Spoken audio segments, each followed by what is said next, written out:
Hi guys, so I'm here today with Alexis Knox. Being a fashion stylist means I dress people and things. So when you open up a magazine and you see people in adverts or models in a photo shoot, someone has sourced those clothes, whether they've bought, borrowed, begged or stolen them, and they have dressed those people. So when I'm explaining it to a mum or a granny who doesn't really know fashion at all, that's how I explain it. Whatever you see, someone has found those clothes and dressed them.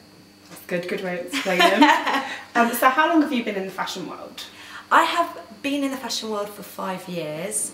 I moved to London 5 years ago and started assisting immediately, very much by chance. I found myself living in Shoreditch because I knew it was the place to be, and started going to club nights, fashion club nights called Boombox and Circus, for example, and just went out and about rocking my outfits. I could finally unleash because I wasn't living in my hometown where you get called all sorts of names. Did you feel like you could be a different person just because you were in a new place, or? It wasn't the fact of being a different person, it was almost like the extended be version. Yourself. Yeah, because you know, it's not that I didn't ever have the balls to wear what I wanted to wear, I did, but sometimes you just, it's energy that is just, when you want to go out for a night with your friends, you don't want all the attention being on your crazy quirky outfit when you just want to have a nice night with your friends. Especially if you're with girls, you just want it to be about having a good time. Completely. So instead of feeling like I had to tone it down a bit just for an easier life, say, I came to a place where I could push myself to my boundaries, and more was never enough, so I was just going wild. To the extent. Yeah, and loving it, and finding that people were coming up to me and saying,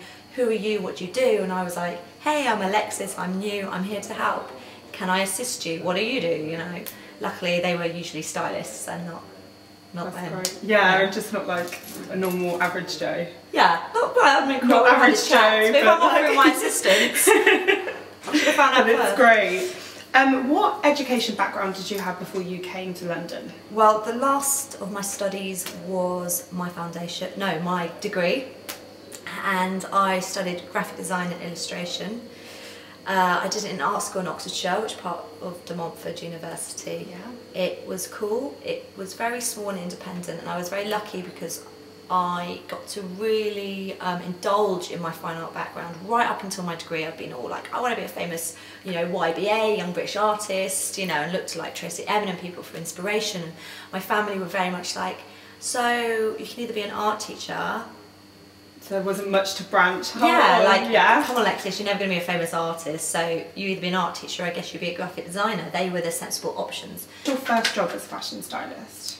Oh, my first ever shoot as a fashion stylist was for Notion magazine. Yeah. I was meant to be... your first ever one? Yeah, that's cool. And now I'm the fashion director there. I was meant to be assisting the fashion stylist on a shoot for Notion magazine. It was for the festival guide. And it was it the festival guide? Anyway, supplement. And it was going to be 12 pages long, 6 models per double page spread. Quite a big spread. A huge one. We were using, I think it was a club called SW4, which was like a massive venue, a really amazing photographer, loads of outfits, and then suddenly the stylist, 4 days before the shoot, couldn't do it. So they were like... That was on you? Yeah. Yeah? They weren't a big fashion team at Notion, there wasn't really much fashion. It was Liam Gleeson, the art director, who is the art director of Hidden Agency. He was really pushing the fashion content. Didn't have a lot of contacts, so I was like, can you do it? And of course, you just got to say yes, and I made it happen. Yeah, and to this day, I'm proud of it because it was my first shoot, but I wouldn't put it on my website. That's good. So did you have quite a lot of experience before then, or would you say you didn't really have too much? I felt like I'd earned my stripes. I'd definitely done time assisting, and after that shoot I didn't stop assisting. I didn't think, right, I've done one shoot, I'm now a stylist. It doesn't work like that. It's just when the opportunity comes, you've just got to take it. Yes, exactly, and there's an overlap. You know, my assistants say to me like, Alexis, how long are you assisting? How long am I doing this? I say charming, but then I know they don't mean it like that. And I say, you know, the way it works is you're loyal to a certain number of people. Yeah, and then it's like, it's when you're talking to people, making your contacts, you make your own way, really, don't you? Exactly, they return the loyalty. When they can't do a job, they pass it your way, or if they have paid shoots where there's paid assistant positions, you get to take those if you've been the loyal assistant from the beginning, you know, and it just kind of, the assisting goes down and the styling goes up, and then before you know it, you're a stylist. But I really believe in earning your stripes, because that's really, experience is the only way to learn. Yeah, definitely. Yeah. That's great. Leaving everything behind from your hometown and moving to London, was that the best decision you think you've ever made? You know what? I hate saying leaving things behind, because for me the most difficult thing was leaving friends and family. Yeah, definitely. I'm very close to my friends and family, but I'm very lucky in the respect that my hometown Oxford is actually only an hour away. So, you know, I go back probably once a month. Yeah, it's quite close as well, isn't it? It is. Yeah. It's close, but it is a world away. So, close in, you know, geology, distance, whatever the word is. Yeah. But yeah, very different in worlds. I mean, I moved straight to Hackney, and that's like two it was different a WTF compared to Oxford. Yeah, totally. But it was hard. It was, I basically, finishing my degree was really settled. I had a life there, and I took a trip to Iceland where I met some very inspiring people, and I saw a side of life I'd never experienced, especially not in Oxford, and it just made me realise that, Alexis, the reality of following my dream actually isn't that unreal. Yeah. So just, if you don't got do a it goal, now, you can just go for it as long as you keep pushing yourself. If you don't do it now, you'll never do it. So I just ditched it. I said, Mum, I'm moving to London in 2 weeks. Quite scared about it? She was like cool, because I think she'd always sort of wanted to like push you, follow a dream as well. Yeah, and so she was like, you do what you got to do. My grandparents, my dad were like, you're moving to London with no job, no money, you don't know anybody, you're mad. And I was like, give me a year, just chill out, just don't hassle me. Yeah, because if you come here, it doesn't matter, just as long as you just give it a go. Exactly, and within the year I made stuff happen. I was on the road to my way, so yeah. That's great. What projects have you worked on, and what is your favourite so far altogether? Oh my gosh, I have worked on such an array of projects, from like fashion shows, from like Milan Fashion Week to totally crazy underground, really independent, edgy London fashion designers, where it's, you know, fashion shows on the street, to like shows as big as the Clothes Show live in Birmingham, where you've got tens of thousands of people seeing everyone seeing it. And I did that twice, and the second time I was really lucky to be involved with the art direction, so I came up with the themes that so you got to make the whole thing happen. Yeah, which is like, that's really exciting. And you know, for my family to come and see that on such a scale, and for Gokwan was the presenter, and you forgot to be like, thanks to Alexis Knox for being a brilliant stylist. And my mum was like, ooh, like God just said God that. said your name, and I was like, yeah, Mum, we're mates, you know. And no, that was pretty cool. That was definitely really good. Yeah. That's 100%. So how did you get your job as the fashion director of Notion magazine? Well, like I said, I got the role of being the fashion director at Notion through loyalty and being there and being available and constantly saying yes. Yes to everything. Exactly. You know, I started off, it was one of my first work experiences.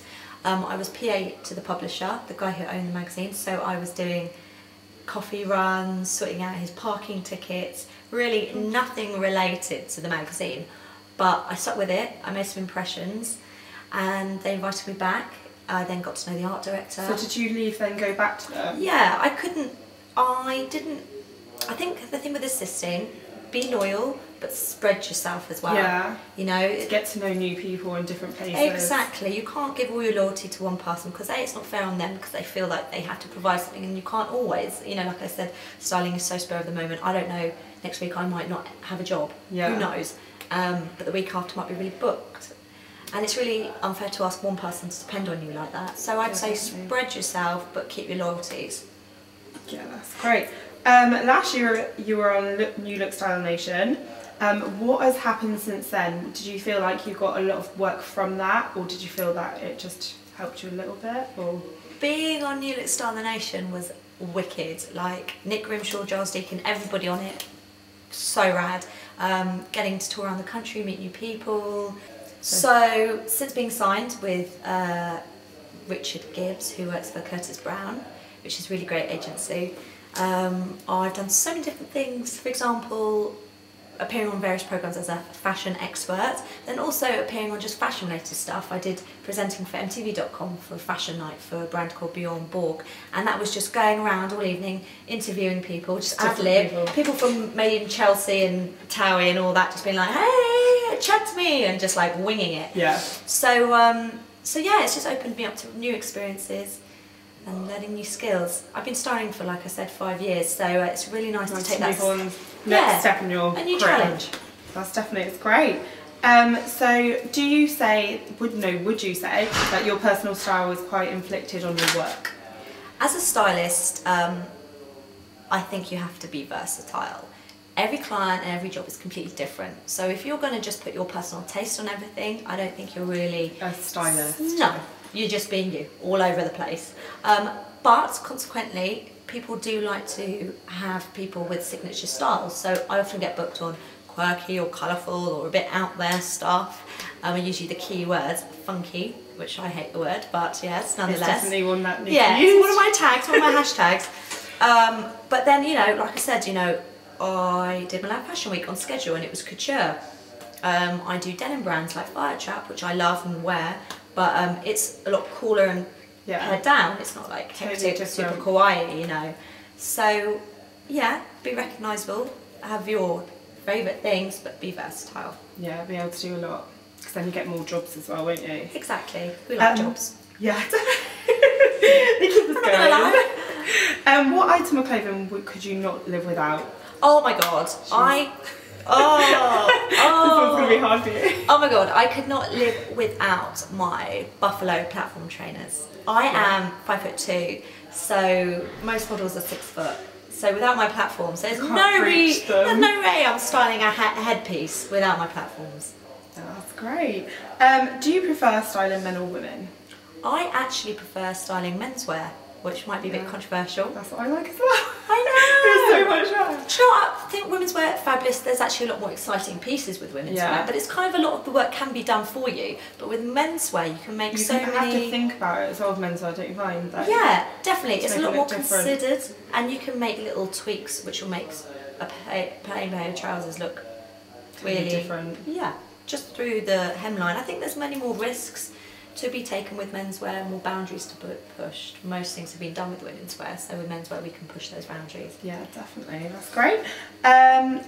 Who would be your favourite person to style out of anybody in the world? My favourite person to style would probably be either Madonna, because I don't really idolise people. I'm not really moved by icons as such, but she's an ultimate. And then also Britney. Oh yeah. I want to make her look really nice. Your hair looks like her today. I would love, I mean, for me it'd be a dream, you know, touching on earlier about a bit of art directing, for me it'd be a dream to art direct a Britney music video. That'd be like, oh, I'd die. Dream come true. I'd die, yeah. Yeah. It'd be the best. Where do you see yourself in 5 years' time? Oh, it's really difficult to answer a question like, where do you see yourself in 5 years' time? It's hard because, you know, I don't want to look back in 5 years and be like, oh, that's embarrassing. And secondly, life, oh my god, I have no idea. If I could make a wish, doing the TV thing more, travelling more, perhaps in another country. I love London, I'm not going to leave it, but I would like to locate somewhere else a little bit. Would you like to move anywhere else other than London, like New York or Milan? I'd like to do New York, and then I'd like to do LA, and then back to England to have some babies. Yeah, that's good. What piece of advice that you've been given yourself has helped you most along the way? I think the biggest bit of advice I've had is earn your stripes, work hard, keep your head down, and earn your title as a stylist. You're not just born a stylist, you don't just declare yourself to be a stylist, you don't just put some pictures up on your MySpace and be like, I'm fabulous, look at my outfits, I'm a stylist.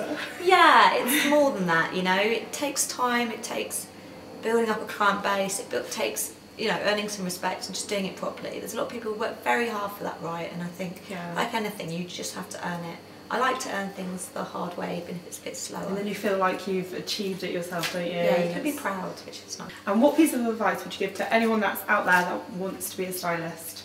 For anybody who would like to be a stylist, my advice is be a yes person. Be there, be available, be punctual, be attentive, be hardworking.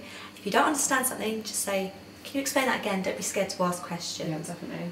Be super nice. Don't tread on people. You don't need to be a bitch to be in fashion. That's great. And that's it for today. Thank you you so much for doing this for me. Thank you. And that's it from us today. So thanks to Alexis Knox.